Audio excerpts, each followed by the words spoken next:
Padre, te damos gracias porque tu palabra está siendo revelada.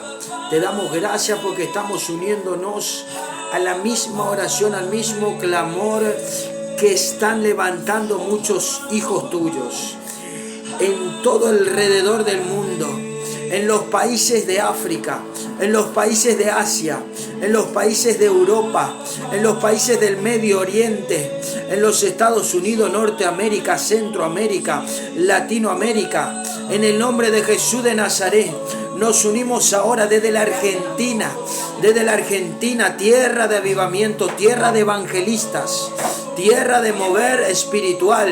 Venimos a orar y a declarar la palabra. Venimos a orar para que se revele la paternidad de Dios. Venimos a orar para que todo lo que hoy está encubierto pueda salir a la luz. Y en esta tarde quiero compartirte una palabra que está en el libro de Filemón, ¿sí? Filemón 1:11. Vamos a ir estudiando acerca de lo que el apóstol Pablo, siendo padre espiritual de Onésimo, cómo él se movía, cómo él operaba. Sí, fíjense lo que ocurrió entre Onésimo y Filemón, algo tan importante para la iglesia, algo tan importante que sucedió hace tantos años, pero que hoy está vigente, ¿sí? Por eso es importante que podamos leer y meditar en las Escrituras, no solamente leerla, sino que meditar, preguntarnos, ¿sí? El Espíritu Santo, cuando revela su palabra, nos hace que la palabra penetre hasta lo más profunda, y esa palabra tiene que vivificar nuestro espíritu. Esa palabra nos tiene que llevar al momento en la que fue lanzada, ¿sí? Así que vamos a leerla en el nombre del Padre, del Hijo y del Espíritu Santo. Y dice, te ruego por mi hijo Onésimo, quien engendré en mis prisiones. Oh santo, hay una revelación ya cuando empezamos a hablar, ¿sí? Dice, el cual en otro tiempo te fue inútil, pero ahora a ti y a mí nos es útil, el cual vuelvo a enviarte. Tú pues recíbele como a mí mismo. Yo quisiera retenerle conmigo para que en lugar tuyo me sirviese en mis prisiones por el Evangelio, ¿sí? Entonces nosotros podemos ver que Onésimo en algún momento fue siervo, fue esclavo de Filemón, pero ahora Filemón estaba en la obra del Señor. Ahora Filemón era líder eclesiástico.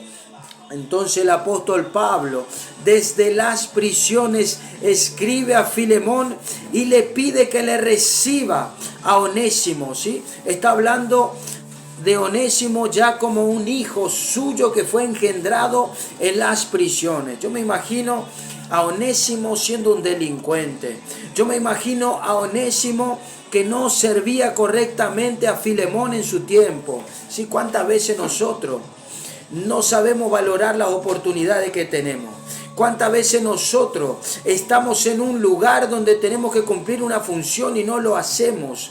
Estamos en una situación que tenemos que dar honra, dar gracias a Dios porque estamos viviendo un privilegio, ¿sí? En este caso, Onésimo tenía que servir a Filemón, pero no lo hizo. No especifica bien la Biblia qué tipo de conflicto tuvo con Filemón, pero sí dice que fue engendrado en las prisiones. Entonces yo me puedo imaginar que Onésimo tal vez estuvo privado de su libertad.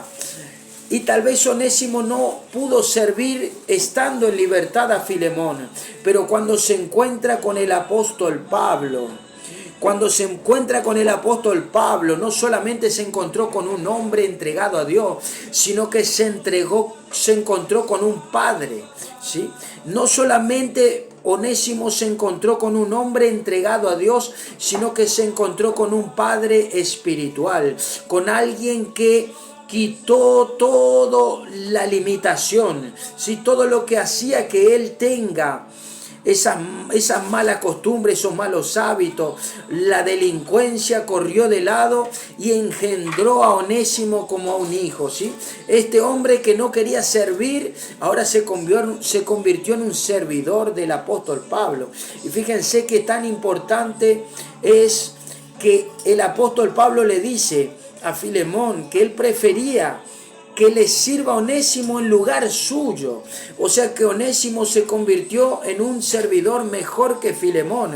Oh santo, yo no sé si vos podés entender la revelación, pero lo que dice esta palabra es que el padre espiritual de Onésimo, llamado Pablo, el apóstol Pablo, le había enviado nuevamente a Onésimo, pero ya no como un esclavo, sino como un hijo, y le pidió que le recibiese como a sí mismo, ¿sí? Y más adelante dice la palabra que el apóstol Pablo le pidió a Filemón que le recibiese como un hermano.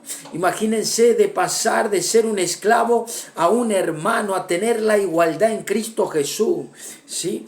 Inclusive añade el apóstol Pablo y le dice, si en algo él te ha perjudicado, te ha robado, si él te debe algo, ponelo a mi cuenta, que yo mismo lo voy a pagar, ¿sí? Entonces podemos ver una llave espiritual poderosa, podemos ver una llave que se te está entregando en esta tarde, una llave que se nos revela, que tiene que ver con el servicio, una llave que tiene que ver con la entrega. Entonces cuando Onésimo empezó a servir al apóstol Pablo, pudo ser engendrado, ¿sí? Pudo ser formado a través del diseño de la paternidad, a través de la genética del apóstol Pablo. Fue formado Onésimo. Entonces el apóstol Pablo, cuando ya tiene su obra completa, él envía a Onésimo, porque él sabía que Onésimo ya estaba preparado para poder realizar esa obra. De donde él había salido mal, ahora había sido enviado nuevamente. Yo quiero decirte que Dios te da una segunda oportunidad. Yo quiero decirte que Dios te vuelve a poner en los lugares de donde vos saliste mal. Pero no hace falta que llegues a las últimas consecuencias para que te despiertes. ¿Sí? En este caso, Onésimo tuvo que estar privado de su libertad para poder encontrarse con la verdad. ¿Sí? Onésimo tuvo que estar privado de su libertad para poder conocer a Pablo. Entonces muchas veces cuando nosotros cometemos errores, estamos en camino cerrado, en la delincuencia, ¿sí? Tal vez el Señor te habla, ahora que estás ahí en libertad, tal vez el Señor te está hablando a través de este mensaje, pero si vos no te das, si vos no podés razonar, si vos no podés comprender que Dios te está llamando, Él va a usar otra persona, pero tal vez en otra circunstancia. ¿Sí? Yo me acuerdo que antes le decía, cuando yo estaba en el mundo, yo decía, yo quiero conocerte, Jesús. Yo decía, yo quiero saber si realmente vos existís, yo decía. Pero ahora no tengo tiempo para servirte. Ahora yo no te puedo servir. Entonces el Señor permitió que me pasen muchas cosas, ¿sí? Permitió que muchas cosas se fueran de mi alrededor. Inclusive tuve el tiempo para poder leer la palabra, tuve el tiempo para poder buscar de su presencia. Entonces yo entendí que si yo fuera más sabio, si yo le daba el tiempo que Él me estaba requiriendo, tal vez no iba a tener que pasar por la circunstancia que pasé. ¿Sí? Onésimo no hubiese pasado por lo que pasó si fuera obediente a Filemón, porque Filemón era un líder eclesiástico. Filemón también podía formar a Onésimo, pero era necesario que el carácter de Onésimo fuese formado. Era necesario que el carácter de Onésimo se sujete a una autoridad, ¿sí? Así que vamos a estar orando en esta tarde y vamos a estar declarando que la palabra trae revelación. En el nombre de Jesús de Nazaret.